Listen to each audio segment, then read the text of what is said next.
Hello friends, welcome to விஜித்யாக்ஸ். இன்றைக்கி நம்ம போக போகிறது பாரிஸில் இருக்க தம்புச்செட்டி தெருவில் இருக்கக்கூடிய காளிகாம்பாள் சன்னதிக்கு போக போகிறோம். அந்த காளிகாம்பாள் சன்னதி வரலாறு நம்ம பயணம் பண்ணும்போதே பார்க்கலாம். வாங்க அந்த ஆலயத்துக்கு போகலாம். சத்ரபதி சிவாஜி அவர்கள் இந்த ஆலயத்துக்கு வந்து போயிருக்காங்க. அதற்கான கல்வெட்டு தான் நீங்கள் பார்க்குறீங்க. 3000 ஆண்டுகள் பழமையான ஆலயம்தான் நம்ம பார்க்கக்கூடிய இந்த காளிகாம்பாள் சன்னதி. முதல்ல இந்த சன்னதி இருந்தது பார்த்திங்கன்னா கடற்கரை ஓரமாக இருந்தது. அதுக்கடுத்தது ஐரோப்பிய நாடுகள் இங்கே வரும்பொழுது வணிகம் செய்கிறதுக்காக துறைமுகங்கள் கட்டப்படுது, விரிவாக்கப்படுதுன்னும் பொழுது அந்த கடற்கரை ஓரத்தில் இருக்கிற காளிகாம்பாள் நம்ம இப்போ பார்க்கக்கூடிய இந்த இடத்துக்கு மாற்றப்பட்டு அதுக்கப்புறம் பார்த்திங்கன்னா ஆலயம் எழுப்பப்பட்டது. தமிழ்நாட்டோட தலைநகரமாக இருக்கக்கூடிய சென்னை ஜார்ஜ் டவுனில் தான் இந்த ஆலயம் அமைஞ்சிருக்கு. தம்புச்செட்டியில் அமைஞ்சிருக்க இந்த ஆலயம் பார்த்திங்கன்னா விஸ்வகர்மா சமூகத்தினர் முத்துமாரி ஆச்சாரி தலைமையில் 1640ஆம் ஆண்டு தான் இந்த இடத்துல கட்டப்பட்டது. காளி அம்மன் சொன்னோன்னே நமக்கு எப்பயுமே பார்த்திங்கன்னா கையில் சூலம், அப்புறம் கபாலம், கேடயம், இதெல்லாம் இந்த ஆயுதம் தான் வச்சுருக்க மாதிரி ஞாபகம் வரும். ஆனால் கோப ரூபத்தில் இருக்க மாதிரி இங்கே பார்க்கக்கூடிய அம்மன் பார்க்கும் பொழுது காளிகாம்பாள் எழில் வடிவமாக காட்சியளிக்கிறாங்க. கொஞ்சுகின்ற முகம், குழந்தை முகம் மாதிரி ரொம்பவே அழகாக இருக்கும்.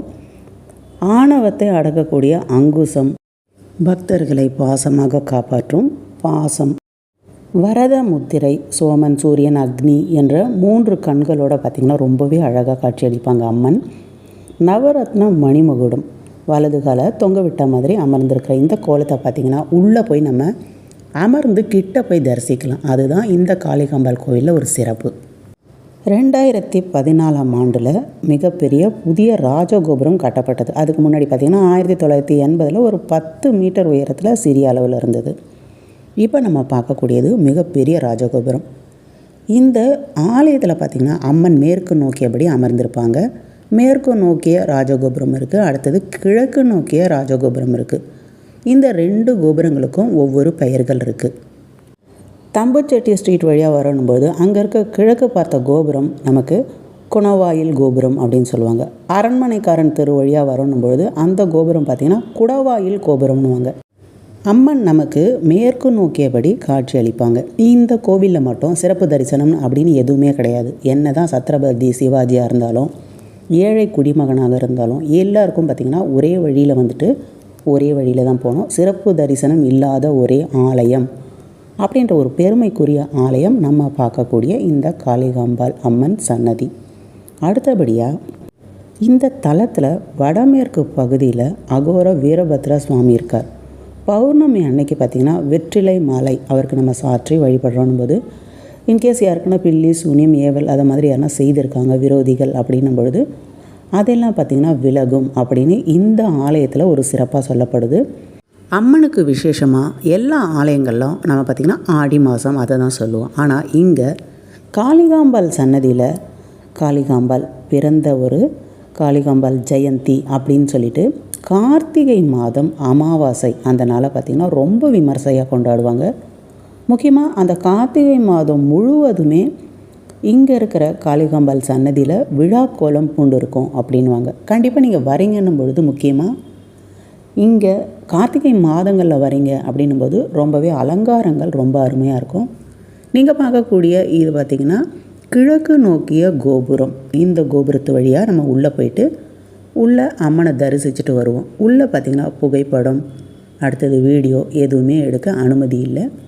இருந்தாலும் உங்களுக்காக சத்ரபதி சிவாஜி அவர்களோட இந்த கல்வெட்டையும் அந்த சத்ரபதி சிவாஜி அவர்களோட படமும் அவங்கக்கிட்ட அனுமதி வாங்கி உங்களுக்காக நான் வீடியோ எடுத்திருக்கேன். சத்ரபதி சிவாஜி பார்த்திங்கன்னா இங்கே இருக்க காளிகாம்பாளை தரிசிக்கணும்னு ரொம்பவே ஆசைப்பட்டார். ஆனால் இங்கே பிரிட்டிஷ் ரூல் நடந்துட்டு இருக்கும்பொழுது அவர் இங்கே வராருன்னும் போது அவருக்கும் பார்த்திங்கன்னா பாதுகாப்பு இல்லை. அவர் பெரிய சத்ரபதி அப்படின்னும்போது அவர் வரார் படையோடன்னும் பொழுது இங்கே இருக்க வெள்ளையர்களும் அவர் நம்ம மேலே படையெடுக்க தான் வராருன்ட்டு இவங்களும் நினச்சிப்பாங்க. ஸோ இங்கே இருக்க வெள்ளையர்களுக்கும் அவர் வராருன்னும் போது பயம். அவருக்கும் பார்த்திங்கன்னா இங்கே வரும்போது இங்கே இருக்க வெள்ளையர்களால் தனக்கு ஒரு படையெடுப்போ இல்லை உயிருக்கு பாதுகாப்பு இல்லாத நிலையோ இருக்குமோன்னுட்டு அவருக்கும் பயம். இந்த காலகட்டத்தில் சத்ரபதி சிவாஜிக்கு இங்கே இருக்க காளிகாம்பாளை தரிசிக்கணும். ரொம்பவே சிவாஜிக்கு, சத்ரபதி சிவாஜிக்கு காளிகாம்பாள் மேலே ரொம்பவே அவருக்கு பற்று அதிகம். அதன் காரணமாக தான் இங்கே வந்து மாறு வேடத்தில் உள்ளே இருக்க காளிகாம்பாளை தரிசிச்சுட்டு போயிட்டு அடுத்து பார்த்திங்கன்னா படையெடுப்புகள் ஆகட்டும், நிறைய போர்கள் ஆகட்டும், வெற்றிகளும் பெயர் உயர காரணமாக இருந்தது இங்கே இருக்க காளிகாம்பாள் அம்மனோட அருள்னே சொல்லலாம். பெரிய மகாராஜாவாக இருந்தாலும் சரி, சிறிய அளவில் இருக்க ஏழைகளாக இருந்தாலும் சரி, அன்றைய காலகட்டத்திலையும் சரி, இப்போயும் சரி, எல்லாருமே ஒரே சமமாக அமர வச்சு குங்கும அர்ச்சனைகள் செய்யப்படுது. அடுத்த இங்கே குங்கும அர்ச்சனை நம்ம அம்மனுக்கு செய்துட்டு அந்த குங்குமம் எடுத்துகிட்டு போயிட்டு நம்ம தினமும் நெற்றியில் வச்சுக்கிறோன்னும் பொழுது அது ஒரு புண்ணியம் சொல்லுவாங்க. திருவண்ணாமலையை நினைத்தால் முக்தின்னுவாங்க. காளிகாம்பாள் அம்மனுக்கு அர்ச்சனை செய்த அந்த குங்குமத்தை தினமும் நம்ம இட்டுக்கிறோன்னும் பொழுது அதுவே ஒரு முக்தியை கொடுக்கும் அப்படின்றது ஒரு ஐதீகமாக இந்த ஆலயத்தில் கருதப்படுது. எல்லா புராணங்கள்லேயும் இந்த ஆலயத்தை பற்றிய ஒரு சிறப்புகள் குறிப்பிடப்பட்டிருக்கு. முக்கியமாக மச்ச புராணம், வாமன புராணம், கூர்ம புராணம், லிங்க புராணம், பவிஷ்ய புராணம், எந்த புராணத்துலேயும் பார்த்திங்கன்னா இங்கே இருக்கக்கூடிய இந்த காளிகாம்பாள் சன்னதி ஸ்வர்ணபுரி, பரதபுரி அப்படின்ட்டு குறிப்பிட்டிருக்காங்க. அப்படின்னும் பொழுது கண்டிப்பாக பார்த்திங்கன்னா 3000 ஆண்டுகளுக்கும் மேலவே பழமையான ஆலயம்னே சொல்லலாம். காஞ்சிபுரம் போய்ட்டு நம்ம காமாட்சி அம்மனை தரிசிக்கிறோம், திருவண்ணாமலை போயிட்டு அருணாச்சலேஸ்வரரை தரிசிக்கிறோம். இதை மாதிரி தனித்தனியாக நம்ம தரிசிக்கிறதோட இங்கே வந்துட்டு நம்ம அன்னை காளிகாம்பாலையும் கமடேஸ்வரரையும் சேர்த்து நம்ம தரிசிக்கும் பொழுது காஞ்சிபுரம் போன பலனும் திருவண்ணாமலை போயிட்டு வந்த பலனும் பார்த்திங்கன்னா நமக்கு ஒரு சேர கிடைக்கும். 12 அம்மன்களின் அம்சங்களை ஒன்றாக கொண்டு வரதான் பார்த்திங்கன்னா இங்கே இருக்கக்கூடிய காளிகாம்பாள். இதில் முக்கியமாக காஞ்சிபுரம் காமாட்சி அம்மனோட ஒரு அம்சமும் இந்த காளிகாம்பாள் தேவிக்கிட்ட இருக்குன்னும் பொழுது காஞ்சிபுரம் நீங்கள் போகிறீங்க அப்படின்னும் பொழுது அங்கே இருக்கிற அம்மனை தரிசித்த அந்த பலன் பார்த்திங்கன்னா இங்கே கிடைக்கும். இந்த தலத்தில் பார்த்திங்கன்னா 2 ஒரு பிரகாரங்கள் இருக்குது. உள்பிரகாரத்தில் பார்த்திங்கன்னா அருணாச்சலேஸ்வரர், நவகிரகம், வள்ளி தெய்வானை எல்லாம் பார்க்கலாம். அடுத்த ஸ்ரீ கமடேஸ்வரர், துர்காதேவி, சண்டி மகேஸ்வரர், பைரவர், பிரம்மா, சூரிய, சந்திரர் எல்லா தெய்வங்களையும் ஒரு சேர பார்த்திங்கன்னா இங்கே தரிசிக்கலாம்.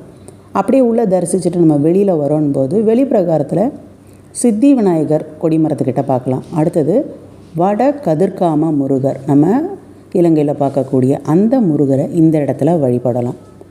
முக்கியமாக இந்த முருகருக்கு இங்கே ஒரு சிறப்பு இருக்குது, அதை நான் அப்புறம் சொல்கிறேன்.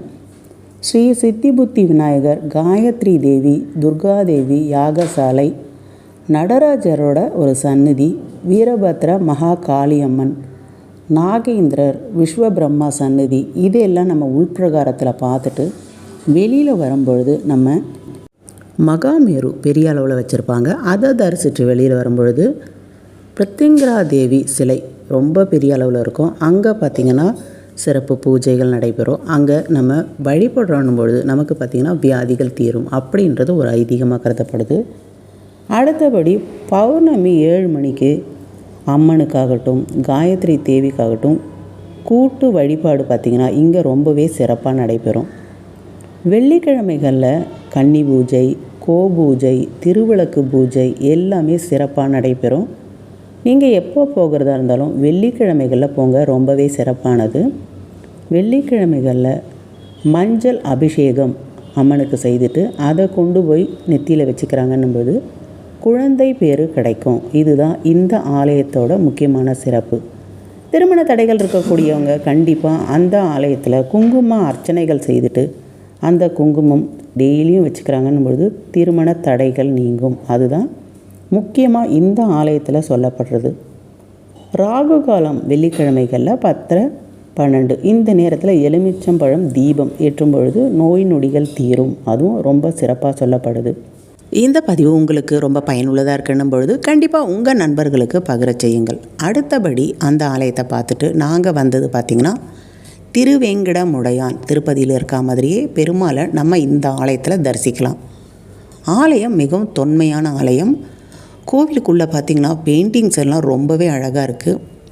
பெருமாளை திருப்பதியில் பார்க்க முடியாதவங்க இந்த ஆலயத்தில் வந்து பெருமாளை தரிசிச்சுட்டு பெருமாளுக்கு எதனா ஒரு வேண்டுதல்கள் செய்யணும் பொழுது இந்த ஆலயத்தில் வந்து செய்வாங்க.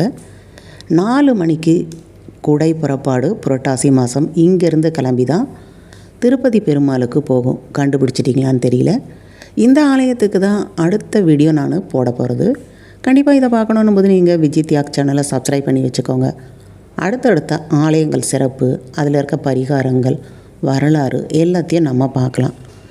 பைராகி மடத்தில் இருக்க இந்த வெங்கடமுடியான் ஆலயத்தை தான் அடுத்த வீடியோவில் நீங்கள் இந்த சிறப்புகளையும் வரலாறையும் அங்கே என்ன செய்யும் பொழுது நமக்கு என்னென்ன நன்மைகள் கிடைக்கும் அந்த பரிகாரங்களையும் தொடர்ந்து பார்க்கலாம். ஸோ இது மாதிரி பயனுள்ள வீடியோஸ் நீங்கள் இந்த ஆன்மீக தகவல்கள், கோவில்கள் பற்றி, வரலாறை பற்றி தெரிஞ்சுக்கணும் பொழுது மறக்காமல் விஜய் தியாக் சேனலை சப்ஸ்கிரைப் பண்ணி வச்சுக்கோங்க. பாய்.